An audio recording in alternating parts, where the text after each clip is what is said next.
So, as I started working to the police department, I started to learn other corruptions.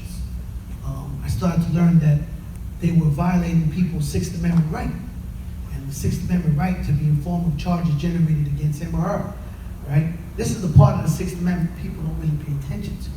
They know about the right to a jury of their peers, the right to face their accusers, the right to a speedy trial, right to a judge within 72 hours. Everybody knows that. But they forget the part about the right to be informed of charges against you.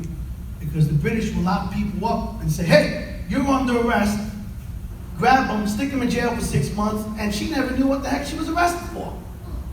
But you want to know? Then they say, get out of here, shut up, go. All right? This is why it's in our Constitution.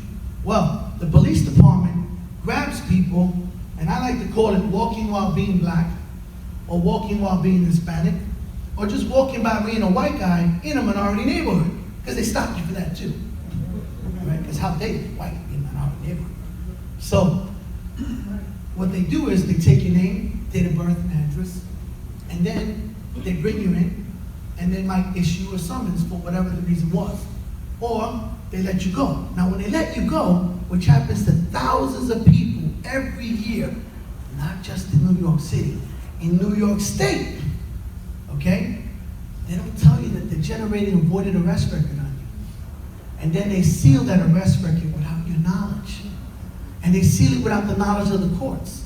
And they seal it without the knowledge of the State Department, okay? So now, here comes this kid who decides to be an EMS worker, or a United States Postal worker, or a fireman, or a sanitation worker, or an MTA bus driver.